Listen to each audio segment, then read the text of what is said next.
volta com o programa Primeiros Passos. Hoje a gente já conversou sobre o momento de desfraldar a criança e agora a gente vai falar de um outro momento igualmente importante, que é a hora de deixar a chupeta. Uma decisão difícil, viu? Veja aí. Sofia não precisa mais da chupeta. O bico de borracha, que antes ficava na boca, virou apenas um acessório de brinquedo. E agora, só quem usa a chupeta é o ursinho? É, Você não usa mais não? não. Para Mônica, o processo de tirar a chupeta de Sofia aconteceu de forma rápida e bem tranquila. Como ela só chupava mesmo para dormir, e quando estava assim meio manhosa, com sono, sonolenta, ela não ficava com a chupeta o dia todo. Então, para mim, foi mais fácil. Fazer a filha esquecer a chupeta foi uma tarefa que precisou de muito jogo de cintura. Ela ainda pedia, aí eu dizia, vamos procurar. Aí a gente ia procurando pela casa, eu achava um brinquedo, aí distraía ela com o brinquedo, ela esquecia a chupeta. E aí eu fui tirando, foi mais simples. Saber o momento certo de retirar a chupeta da criança passa muitas vezes por uma avaliação de profissionais de educação e de saúde. A escola é uma aliada desse momento, às vezes difícil, mas necessário. Se realmente esse uso está atrapalhando na escola, na rotina da escola, a gente conversa com os pais para os pais em casa conversarem com as crianças. E a partir daí limitar. Então a gente inicialmente deixa na adaptação, depois para somente na hora de dormir e posteriormente conversa com os pais. Porque primeiro os pais têm que tirar em casa para depois a gente tirar aqui.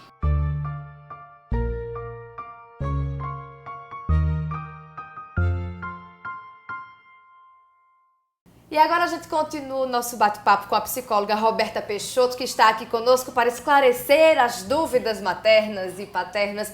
Roberta, o momento de deixar a chupeta também é um pouco doloroso para a criança. Com certeza. É tão doloroso quanto de largar as fraldas, como o ingresso à escola, como a chegada de um irmão. A chupeta ela é um afago, né? Desde pequenininho a criança já nasce sugando. E ela suga o peito da mãe, e aí ela começa a sugar a mamadeira, ela começa a sugar a chupeta. E isso é um afago, é um consolo para a criança, é prazeroso para a criança esse sugar. Então largar é largar uma fonte de prazer. Então, por isso que se torna tão sofrido para a criança deixar esse objeto. A gente observa que essa decisão acaba sempre partindo dos pais, porque a criança, como você falou, ela está habituada, ela gosta daquilo, então é mais raro ver uma criança que quer deixar a chupeta. Até acontece, né, quando Sim. ela vê os amiguinhos, tá crescendo bastante e tudo, mas geralmente é parte dos pais. Como é que os pais devem se posicionar na hora de tomar essa decisão? Os pais, quando tomam essa decisão de largar a chupeta, eles precisam ser firmes, assim como é na fralda. Se é uma escolha da família que a criança largue a chupeta, a gente precisa dizer assim, tá na hora, vamos dar a Deus, que esse adeus seja um consentimento, certo? Não seja uma decisão só do pai, e aí a criança não retorne o uso da chupeta. Então, por exemplo, quando acontece a primeira retirada, geralmente a criança vai passar por uma crisezinha de abstinência, vai ter saudade da chupeta, vai chorar, vai dar mais trabalho para dormir. Os pais precisam ser firmes nessa hora. Isso. Não devem ceder. Não ceder de forma alguma. Se largou a chupeta, largou a chupeta. Não vale ter escolha. Nessa hora não vale ter escolha. E é conversando com a criança, pedindo que ela se acalme, ensinando ela a respirar para ver se ela consegue ficar mais calma, tentando distrair ela desse momento que está sendo tão sofrido, certo? Vale trazê-la mais pro colo? Dormir mais com os pais por causa dessa situação? Dá uma dose extra de atenção e carinho? É importante, é bem importante porque está sendo sofrido, é um processo transitório para a criança. Então é importante dar essa dose extra de carinho, mas não trazer para o quarto, certo? Vocês, pais, vão ao quarto da criança, durmam com eles, depois vocês retornam para o quarto de vocês, tá? Ok, Roberta, artifícios como, por exemplo, vamos fazer uma troca? Você me dá a sua chupeta para toda a vida e eu lhe dou um brinquedo. Pode ser. Vale a pena para tentar tornar esse momento menos doloroso? Pode ser, é uma estratégia, certo? É um objeto de troca, você pode pedir que a criança, por exemplo, escolha um brinquedo, contar uma história para a criança que remeta a largar a chupeta e a criança fazer tal qual aquela historinha, o personagem da historinha. Dar adeus à chupeta de uma maneira mais lúdica, mais divertida, para tornar fácil e de fácil entendimento e compreensão para a criança. Olha, quando eu era criança, eu adorava minha chupeta. E aí eu preciso confessar que a minha mãe e a minha babá disseram que uma barata passou por cima da minha chupeta. E aí eu nunca mais quis a minha pepita. Esse foi o método que minha mãe encontrou. Hoje eu acho que ele tá um pouco vencido, um pouco ultrapassado. Criar um medo.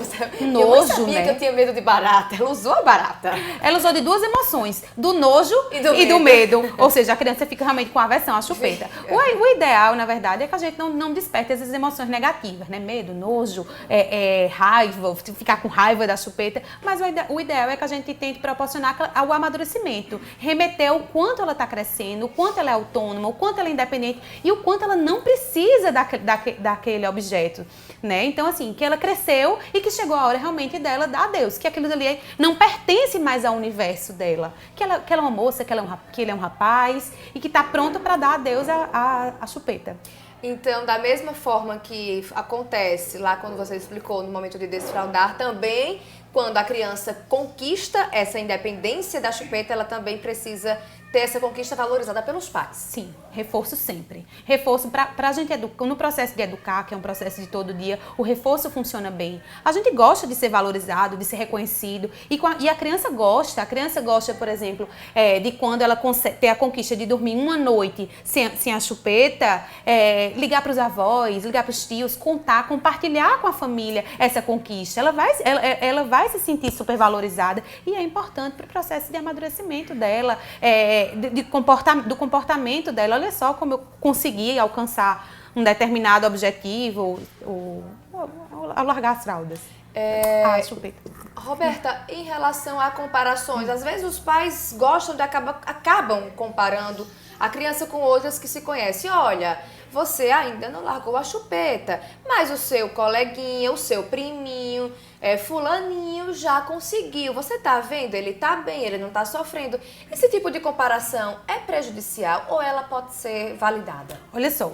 A aprendizagem da criança, existe um tipo de aprendizagem chamada aprendizagem vicária, ou seja, a gente aprende vendo o que o outro faz. Nesse caso que você exemplificou, olha só como seu priminho consegue, você também consegue. A gente precisa ter cuidado com a forma como a gente conduz essa comparação. Seria uma comparação positiva. Positiva, exatamente, sem dizer à criança assim, que ela ainda não é capaz. Mostra a ela o que o outro faz e que ela também é capaz de fazer aquilo, entendeu? Olha só, você é capaz de conseguir largar a chupeta, assim como fulano. Olha só como fulano tá mais bonito. Você também é capaz de ficar tão bonito quanto ele. Mas assim, comparar duas crianças, a gente tá comparando coisas que são incomparáveis. Cada criança tem seu universo, tem sua demanda, tem seu jeitinho de perceber o mundo. Então é importante que não haja esse tipo de comparação, porque pode gerar frustração a criança dizer, eu não vou conseguir, eu não sou fulano, entendeu? Então assim, a gente tem que ter muito cuidado, muita cautela.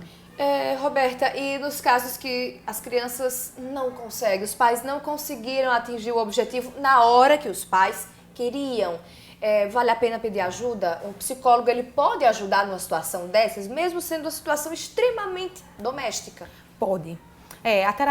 A terapia da criança é uma terapia familiar. A gente envolve não só a criança, ela não vai para o setting terapêutico sozinha. Ela não vem tratar desse problema sozinho. A criança, ela nasce já envolvida dentro do meio. Tem pai, tem mãe, tem babá, tem avô, tem avó. Então, quando os pais procuram a gente na terapia, essa terapia começa com eles. A gente começa a trabalhar os pais, a fortalecer os pais, a trabalhar essa persistência para que comece eles a intervirem dentro do contexto. Até porque quando a criança vem, ela passa 1 hora em terapia comigo. As outras 23 horas e todos os outros dias da semana são com os pais. Então, de fato, é um trabalho comum, uma terapia familiar. Pois é, e outro ponto importante que eu acho que a gente deve ressaltar aqui é que esse momento precisa chegar, né? Se a criança não buscar deixar a chupeta, os pais precisam estimular em algum momento e não largar de mão, achar que isso vai acontecer naturalmente, porque essa situação também, ela pode se estender a uma idade que já não é desejável. Sim. Uma chupeta, por exemplo, 7 anos, sim, a criança já tem vergonha, ela tem o vício da chupeta, mas tem vergonha dos amiguinhos, usa aquela chupeta escondido e aquilo, ela mesma já tem consciência de que aquilo não é legal mais para ela, usa escondido. Isso pode também trazer alguns mudar um pouco a cabeça dessa criança. Sim, com certeza. Educar é um trabalho de todo dia, persistência. E quem conduz o processo de educação não é a criança. A criança não vai perceber que aquela chupeta faz mal para ela, que faz mal à arcada dentária dela, ou que aquilo dali já não mais faz parte do universo dela. Quem tem que determinar isso são os pais. Os pais têm que ser fortes para poder conduzir essa situação. Então, assim, para a criança, por exemplo, que chupa chupeta já mais velha, com 7, 8 anos, ela tem vergonha. E vergonha, como eu sempre falo das emoções, vergonha é uma emoção desagradável de sentir para a criança. Então, por que a gente permitir que ela sinta isso? Já que a gente pode proporcionar outras emoções que são tão agradáveis, entendeu? Então, a gente precisa amadurecer essa criança, conscientizar e determinar para ela o que é melhor para ela e fazer com que ela entenda. Claro que a gente não vai impor, mas a gente vai convencer e conscientizar a criança o que é melhor para ela, o que está na hora e o que não está na hora. E aí, a gente deve fazer uma coisa de cada vez, como você falou, primeiro a fralda, depois a chupeta, ou vice-versa, cada um no seu tempo? Isso. Não fazer nunca os dois de uma vez, por exemplo? Exatamente, cada coisa no seu tempo. Se vai largar a fralda, primeiro larga a fralda. Depois a gente faz a retirada da chupeta, depois faz o ingresso à escola. Cada mudança no seu tempo, porque mudança precisa de um tempo de adaptação e se adaptar gera um certo sofrimento. A gente não pode negligenciar esse fato, né? Por exemplo, um adulto, quando ele está de férias, ele passa 30 dias de férias e quando ele retorna, ele demora a se readaptar. Uma criança também. Cada fase do desenvolvimento dela exige uma certa adaptação. Então, a gente precisa ter paciência, cautela e dar um passo por vez. E persistência. Exatamente.